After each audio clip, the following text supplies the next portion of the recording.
Hi అండి. నా ఊపిరి నీవే సఖియా పార్ట్ 25. ఈరోజు మీటింగ్ లో ముఖ్యమైన విషయం ఏంటంటే, ఈ నెల చివరిలో ప్రతి ఒక్కరూ ఒక మార్కెట్ రీసెర్చ్ రిపోర్ట్ తో పాటు వాళ్ళ నార్మల్ డిజైన్ పనులను కూడా సబ్మిట్ చేయాలి. అంజలి, నవనీత, మీరిద్దరు ఈ నెల చివరిలో జరగబోయే జ్యువెలరీ పోటీలో పార్టిసిపేట్ చేయడానికి రెడీగా ఉండండి అని రాజ్యలక్ష్మి అంది. ఇక వసంతి, మన ఆఫీసులోకి బయట వాళ్ళు ఇష్టం వచ్చినట్టు రాకూడదని రూల్ ఉంది కదా, మరి Anjali family members, friends, boy friends ఎలా వస్తున్నారు? ఇది రూల్స్ కు విరుద్ధం కదా? నవనీత వెంటనే అడిగింది. ఆ మాటకు రాజ్యలక్ష్మి కూడా కాస్త ఇబ్బందిగా ఫీల్ అయ్యింది. ఆమె అంజలి వైపుకు చూసి, అంజలి, నీ బాయ్ ఫ్రెండ్ ని తరచుగా ఆఫీస్ కి రావద్దని చెప్పు. ఇలా ఆఫీస్ కు పువ్వులు పంపించడం వలన ఇక్కడ పనిచేసే మిగతా స్టాఫ్ పై ఇంపాక్ట్ పడుతుంది అని చెప్పింది. ఆ మాట వినగానే అంజలి ముఖం కాస్త వేడెక్కింది. అందరూ నిఖిల్ ని నా బాయ్ ఫ్రెండ్ అనుకుంటున్నారా? ఇక అదే టైంలో ఎవరో తనని డైరెక్ట్ గా లోతుగా చూస్తున్న ఫీలింగ్ కూడా ఆమెకు వచ్చింది. అవును, ఇక ఆ రోజు బెంచ్ ని చూస్తూ ఉంటే నాకే జల్సీగా ఉంది. అంజలి, నీ బాయ్ ఫ్రెండ్ చాలా హ్యాండ్సమ్ గా ఉన్నాడు. అంత హ్యాండ్సమ్ అయిన వాడిని ఆఫీస్ కు తీసుకురావడానికి నీకు గట్స్ ఎలా వచ్చాయి? ఎవరైనా తీసుకుని వెళ్ళిపోతారేమోనని భయం లేదా అని అంటూ మరో అమ్మాయి డిజైనర్ ఫన్నీగా అంది. సరే, నేను అతనితో మాట్లాడతానులే. అంజలి ఇక ఎక్స్ప్లెనేషన్ ఇవ్వటం ఇంకా పెద్ద తలనొప్పి అవుతుందని ఫీల్ అయ్యి నిఖిల్ ని తన బాయ్ ఫ్రెండ్ గానే ఒప్పుకుంది. ఆ మాటతో అదే చూపుల్లో ఫీలింగ్స్ ఇంకా కాంప్లికేటెడ్ అయ్యాయి. ఇక ఎయిర్పోర్ట్ లో నిఖిల్, అంజలి ఒకరినొకరు హక్ చేసుకున్న సీన్ అతనికి గుర్తొచ్చింది. అప్పుడు ఆమె ఆ గాయ్ అడ్వాన్స్ ని రిజెక్ట్ చేయలేదు. ఇప్పుడు నిఖిల్ తన బాయ్ ఫ్రెండ్ అని ఓపెన్ గా ఒప్పేసుకుంది. బోరింగ్ నార్మల్ మీటింగ్ అయిపోయిన తర్వాత ఆర్య సీరియస్ గా ఉన్న ముఖంతో, అంజలి నువ్వు ఉండు, మిగతా వాళ్ళు వెళ్ళొచ్చు అని అన్నాడు. ఆ రూమ్ లోని ప్రతి ఒక్కరూ తమ బాస్ కోపాన్ని పసికట్టారు. అతని కోపానికి తాము బల అవుతామన్న భయంతో వాళ్ళంతా కూడా ఫాస్ట్ గా వెళ్ళిపోయారు. అంజలికి కూడా మాటలు రాలేదు ఆర్యని చూస్తే. అతని మొహం ఎందుకలా మార్చుకుని ఉన్నాడు? మీటింగ్ రూమ్ డోర్ క్లోజ్ చేయగానే అతను తన చైర్ లో వెనక్కి తిరిగాడు. ఒక్కసారిగా అక్కడ టెన్షన్ ఫుల్ అట్మాస్ఫియర్ అయింది. కూల్ గా ఆమెను చూస్తూ, నాకు నిఖిల్ కి ఉన్న రిలేషన్ గురించి నీకు తెలిసే ఉంటుంది అని అన్నాడు. ఆమె అవును అన్నట్టు తలూపింది. తెలుసు. ఏమైంది? హార్య ముఖం ఇంకా స్ట్రేంజ్ గా మారింది. నువ్వు నాకు ఒకటి బాకీ ఉన్నావని గుర్తుందా? అతను ఆమె కళ్ళల్లోకి డైరెక్ట్ గా చూస్తూ అడిగాడు. అతని చూపుల్లో చెప్పలేని డేంజర్ కనిపించింది. అంజలి కాసేపు ఆలోచించింది, కానీ ఆమెకి ఏమీ గుర్తుకు రాలేదు. నేను నీకేమైనా బాకీ ఉన్నానా అని అడిగింది. మర్చిపోయావా? ఆ అమ్మాయి నిజంగా మర్చిపోయిందనే కోపంతో అతను ఒక్కసారిగా ఊగిపోయాడు. నాకొక హింట్ ఇవ్వు. ఇంపార్టెంటే కానీ విషయాలు గుర్తు పెట్టుకోవడానికి నాకేం టైం ఉంటుంది? ఇక ఆ గాయ్ సడన్ గా లేచి నిలబడ్డాడు. తన పొడవాటి చేతులతో ఆమె చేతిని పట్టుకుని అంజలి నడుముని టేబుల్ కి ఆనించి ఇక హార్మోన్లతో రగిలిపోతున్న తన బాడీతో ఆమె పైకి వంగాడు. అంజలి నేచురల్ గా వెనక్కి వంగబోతూ ఉండగా ఆర్య మరో చేతితో ఆమె తల వెనకే పట్టుకున్నాడు. తర్వాత ఆమె చిన్ పట్టుకుని కూల్ గా పైకెత్తి తన పెదాలను ఇంటెన్షన్ గా ఆమె పెదాలపై పెట్టాడు. అలా ఎటువంటి వార్నింగ్ లేకుండా ఆ కిస్ ఆమె సాఫ్ట్ లిప్స్ పై పడింది. అది డామినేటింగ్ గా, రఫ్ గా, ఇక పనిష్ గా చేస్తున్నట్టుగా ఉంది తనకి. అంజలి బ్యూటిఫుల్ కళ్ళు షాక్ తో పెద్దవయ్యాయి. ఏంటి ఇతను నాతో ఇలా చేస్తాడని నేను ఎప్పుడూ ఊహించలేదు. ఆమె అనుమతి లేకుండానే అతను ఇలా ఎందుకు చేస్తున్నాడు? ఆమె బ్రెయిన్ బ్లాంక్ అయిపోయింది. ఆమె ఫస్ట్ రియాక్షన్ కోపం. తన చాలా బలంతో అతన్ని వెనక్కి తోసింది. ఆర్య, ఏం చేస్తున్నావు నువ్వు అని అరిచింది. గుర్తు చేయమని అడిగావు కదా, ఇదే నువ్వు నాకు బాకీ పడింది. ఆర్య వాయిస్ లౌడ్ గా ఉంది. అతని కళ్ళు డార్క్ గా మెరుస్తున్నాయి. అతని మాటల్లో ఏదో అర్థం ఉంది. డీప్ గా ఊపిరి తీసుకుని అంజలి తన చేతిని పైకెత్తి డిస్గస్టింగ్ గా లిప్స్ తుడుచుకుంది. కావేరితో, ఈ ఆర్యకు రిలేషన్ ఉందని ఆమెను టచ్ చేసిన తర్వాతే తనకు కిస్ చేశాడని ఫీల్ అవుతుంటే ఆమె ఒళ్ళు వణికింది. నన్ను కిస్ చేయొద్దు, అంజలి కోపంగా అరిచింది. మరోసారి ఇలా చేస్తే నీ మీద కేసు వేస్తాను. ఆర్య ఆమె కళ్ళలోకి చూస్తూ ఉండిపోయాడు. ఆమె ఒక ఫైర్ రోజులా ఉంది. ఆమె లిప్స్ నమ్మశక్యం కాని విధంగా సాఫ్ట్ గా ఉన్నాయి. అతన్ని వాటి నుండి వేరు చేసుకోలేనంతగా ఆకర్షించాయి. ఆ టచ్ అతనికి 5 ఏళ్ల క్రితం నాటి నైట్ ను గుర్తు చేసింది. నిజంగా అలాంటి సున్నితమైన ఫీలింగ్ ని అతను మళ్ళీ ఫీల్ అయ్యేలా చేసుకున్నాడు. ఈ అమ్మాయి నాలో ఎందుకు ఇలాంటి ఫీలింగ్స్ ఎందుకు తీసుకొస్తుంది? ఈమె నాకు స్ట్రేంజర్నే కదా, అయినా నాకు ఎందుకు ఇలా అనిపిస్తుంది అని విసుగ్గా తలుపేసుకుని బయటికి వచ్చేసింది.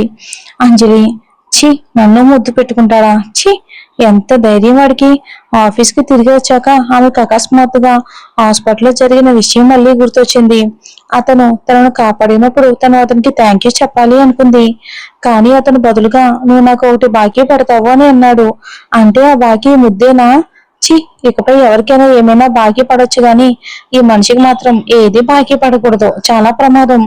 చి, అతను మనిషే కాదు, ఒక మృగం. ఇక నిఖిల్ అప్పుడే ఒక గేమ్ ఆడడం ముగించి తన బావ ఆర్య కోపంగా లోపలికి రావడం చూశాడు. బావా, ఏమైంది? ఏం లేదు అని ఆర్య చిరాగ్గా కుర్చీలో కూర్చున్నాడు. బావా, ఈ జ్యువెలరీ ఆఫీస్ చాలా చిన్నగా ఉంది, నీ స్థాయికి అస్సలు సరిపోలేదు. రాజేశ్వరి కార్పొరేషన్ ఆఫీస్ కి తిరిగి వెళ్ళిపోవచ్చు కదా, నీకెందుకా అని ఆర్య తేలిగ్గా అన్నాడు. నిఖిల్ అయోమయంగా అతని వైపుకు చూశాడు. ఆర్య మూడు సరిగ్గా లేదు. ఎవరు తనని కోపడ్డారు? అంజలితో నీ సంబంధం ఏంటి అని ఆర్య అకస్మాత్తుగా అడిగేశాడు నిఖిల్ని. నిఖిల్ కళ్ళలో ఒకసారి ఆనందం మెరిసింది. అదే, నీకు తెలుసు కదా, తను నాకు ఇష్టం, తన వెంట పడుతున్నాను. మరి సక్సెస్ అయ్యావా? ఆర్య ల్యాప్టాప్ స్క్రీన్ వైపుకి చూస్తూ గంభీరమైన గొంతుతో మళ్ళీ అడిగాడు. తొందరలోనే అవుతుంది. త్వరలోనే వరుసగా రొమాంటిక్ ప్రయత్నాలు మొదలుపెట్టి అంజలి మనసుని తప్పకుండా గెలుచుకుంటాననే నమ్మకం నాకుంది అన్నాడు నిఖిల్. ఇకపై కంపెనీలో తనకి ఫ్లవర్స్ పంపకు, అది తన పని సామర్థ్యాన్ని దెబ్బతీస్తుంది. అంతేకాదు తోటి ఉద్యోగులు తన గురించి తప్పుగా అనుకునేలా చేస్తుంది అని అన్నాడు ఆర్య. నిఖిల్ ఆర్య మాటలకు ఆశ్చర్యపోయాడు. తను ఫ్లవర్స్ పంపిన విషయం ఆర్యకి ఇంత తొందరగా ఎలా తెలిసిందా అని. బావా, నాకు కొంచెం సహాయం చెయ్యి. నువ్వు తన బాస్వి కదా, ఆ అధికారాన్ని ఉపయోగించి తనకు ఒక వారం సెలవు ఇప్పించరాదు? నేను తనని బయటికి తీసుకెళ్లి సరదాగా తిప్పుతాను, లేదా తన ఆఫీస్ ని ఫ్లోర్ కి మార్పించు. నేను తనతో డేటింగ్ చేయడానికి చాలా సౌకర్యంగా ఉంటుంది అని అమాయకంగా నవ్వుతూ అన్నాడు నిఖిల్. కుదరదు అని ఆర్య అన్నాడు. నువ్వే కదా పెద్ద బాస్వి, నీకు అధికారం ఉంది. నిఖిల్ పళ్ళు బిగబెట్టి మళ్ళీ ప్రయత్నించాడు. ఆర్య కళ్ళు పైకెత్తి చూశాడు. తనని దక్కించుకోవడానికి నీ తెలివితేటలు వాడుకో, నేను సహాయం చేస్తానని ఏ మాత్రం ఆశించొద్దు. నువ్వు అసలు మంచివాడివి కాదు. నిఖిల్ కోపంగా బుసకొట్టి మళ్ళీ తన ఆట ఆడుకోవటం మొదలు పెట్టాడు. అదే సమయంలో అతనికి ఒక కాల్ వచ్చింది. హలో అని సమాధానం ఇచ్చాడు. నిఖిల్ బాబు, రుచి హోటల్లో రిజర్వేషన్ బుక్ చేస్తున్నారా? అవును, రుచి హోటల్. నిఖిల్ నిర్ధారించి ఫోన్ పెట్టేశాడు. ఆర్య అకస్మాత్తుగా ఏమాత్రం మర్యాద లేకుండా అతను అక్కడి నుంచి పంపించేశాడు. ఆట ఆడుకోవాలంటే పక్కనున్న రెస్ట్ గదికి వెళ్ళు, నా పనికి మాత్రం అడ్డు రావద్దు. నిఖిల్ వినయంగా లేచి నిలబడి పక్క గదిలోకి వెళ్ళిపోయాడు. అప్పుడు ఆర్య తన సన్నని వేలితో పై పెదవిని సున్నితంగా తాకాడు. కాసేపటి క్రితం మీటింగ్ రూమ్ లో జరిగిన ముద్దు ఇంకా అతని మనసులో మెదులుతూనే ఉంది. ఆశ్చర్యంగా ఆ మృదువైన స్పర్శ అతనికి ఇంకా కావాలి అనిపించేలా చేసింది. అదే సమయంలో రాఘవ్ తలుపు తట్టి లోపలికొచ్చాడు. ఆర్య గారు, మధ్యాహ్నం భోజనానికి ఎక్కడికి వెళ్ళాలనుకుంటున్నారు? ఆర్య పల్చటి పెదవులు తేలిగ్గా విడిచాడు. రుచి, సరే సార్, వెంటనే మీకోసం ఒక టేబుల్ రిజర్వ్ చేస్తాను. ఇంకా రాఘవ్ గది నుండి వెళ్ళిపోయాడు చెప్పేసి. మరి వాళ్ళు వెళ్తున్నారు కదా, అందుకే ఆర్య కూడా వెళ్తున్నాడు. ఇక అంజలి ఆఫీస్ లో ఆమె ఇంకా చిరాకు పడుతూనే ఉంది ఆర్య చేసిన పనికి. ఎందుకంటే ఆమె మెదడులోని ఆలోచనలన్నీ కూడా మాయమైపోయాయి. ఆర్య అకస్మాత్తుగా మీటింగ్ రూమ్ లో ముద్దు పెట్టుకోవడం వల్లే ఇదంతా. ఇంతకు ముందు అతను కావేరిని కూడా ముద్దు పెట్టుకున్నాడని తలుచుకుంటేనే ఆమెకు మనసులో ఎందుకో చాలా చిరాగ్గా అసహ్యంగా అనిపించింది. భవిష్యత్తులో ఇలాంటివి మళ్ళీ జరగకూడదు అని అనుకుంది. మధ్యాహ్నం రుచి హోటల్లోకి వెళ్ళింది అంజలి. నిఖిల్ ఒక కిటికీ పక్కన కూర్చున్నాడు. ఆమెకు బాగా ఆకలిగా ఉండటంతో మెనూ తీసుకుని ఆర్డర్ చేయటం మొదలుపెట్టింది. అదే సమయంలో వెయిటర్ మరో ఇద్దరు అతిథులను లోపలికి తీసుకురావడం కనిపించింది. ఆమె ఆసక్తిగా వాళ్ళ వైపుకి చూసింది. కానీ ఆర్య అతని అసిస్టెంట్ రాఘవ రావడం చూసి ఆమె అందమైన కళ్ళు ఒక్కసారిగా పెద్దవయ్యాయి. ఇంత యాదృచ్ఛికంగా ఎలా జరిగిందబ్బా? ఆమె చూస్తున్న వైపుకి చూసి నిఖిల్ కూడా ఆశ్చర్యపోయాడు. అప్పుడు రాఘవ్ మర్యాదగా అతనికి నమస్కరించాడు. నిఖిల్ బాబు, నమస్తే.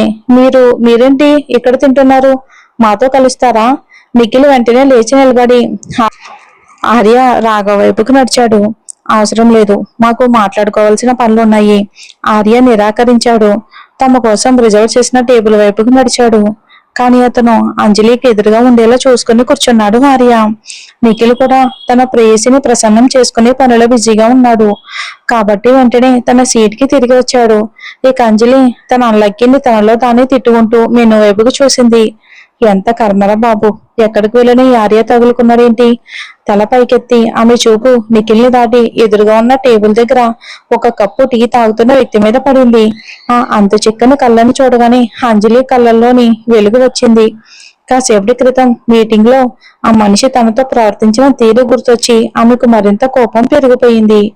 మరి చూద్దాం ఏం జరుగుతుందో.